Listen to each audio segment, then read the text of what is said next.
எல்லோரும் எப்படி இருக்கீங்க? நல்லா இருக்கீங்களா? நான் ஊருக்கு வந்து இன்றைக்கி தான் ஃபஸ்ட் டைம் மீன் வாங்கினேன். இந்த வலை மீன் தாங்க இருந்துச்சு. இதே 300 கிலோ. இங்கே தான் வாங்கினேன் பக்கத்தில்.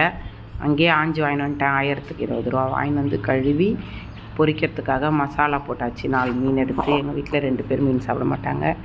அதுக்கப்புறம் மீன் ஆணம் வைக்கிறதுக்காக கொஞ்சம் மீன் எடுத்து வச்சுட்டேன். சின்ன வெங்காயமும் தக்காளி, மிளகாத்தூள், கொத்தமல்லி தூள், மஞ்சத்தூள், உப்பு இதெல்லாம் போட்டு கலக்கி அதுக்கப்புறமா புளி கரைச்சி ஊற்றி நல்லா கிண்டி ஒரு சூப்பரான மீனானம் வச்சேங்க. உண்மையிலே ரொம்பவே சூப்பராக இருந்துச்சு மீனானம். நம்ம ஊர் மீனானம் செம்ம டேஸ்ட்டு தான்.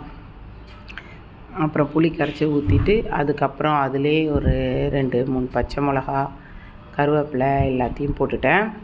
நான் வெண்டைக்காய் போட்டு தான் மீனானம் வைப்பேன். வெண்டைக்காய், கத்திரிக்காய் அந்த மாதிரி காய் போட்டு வச்சா எனக்கு ரொம்ப பிடிக்கும். அதனால் வெண்டைக்காய் கொஞ்சம் வாங்கிட்டு வந்து அதுவும் அறுத்து வச்சுட்டேன்.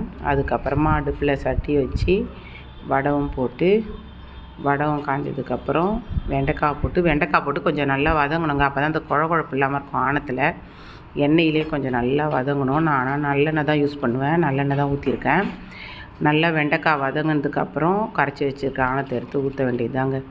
ஊற்றிட்டு ஒரு 5 நிமிஷம் மூடி வச்சுருந்தேன். உடனே கொதி வந்துச்சு. மண் சட்டினால சூடான உடனே கொஞ்சம் கொதி வந்துடும். அப்புறம் அது கொஞ்சம் கொதிச்சதுக்கப்புறம் உடனே நான் மீன் மட்டும் போட்டுருவேன். கொதிச்சதுக்கப்புறம் மாங்காய் மட்டும் போட்டேன். கிண்டிட்டு மீன் போட்டேன்.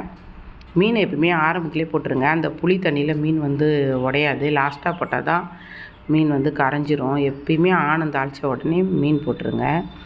மீனை போட்டேன். 5 மீன் இதுக்கு 4 மீன் பொரிக்க 9 மீன் தாங்க இருந்துச்சு 300 ரூபாய்க்கு வாங்கினதில். மீனை போட்டு மூடி வச்சுட்டு மீன் போட்டு கொதித்த உடனே ஒரு 10 நிமிஷத்துலேயே மாங்காய் 4 துண்டு போட்டேன். மாங்காவை போட்டு அப்புறம் மூடி வச்சுட்டேன்.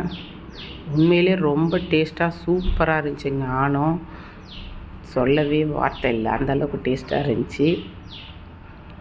அதுக்கப்புறம் மீன் பொரிக்கலான்னு தோசைக்கல்ல வச்சு அப்புறம் ஆணத்தை ஆஃப் பண்ணி வச்சுருந்தேன். ஆஃப் பண்ணியுமே மண் சட்டியில் ஒரு 2 நிமிஷம் கொதிக்குதுங்க. ஆஃப் பண்ணி வச்சு கொதிச்சுட்டு அதுக்கப்புறம் சாப்பிட்றதுக்காக எடுத்துன்னு வந்துச்சாச்சு.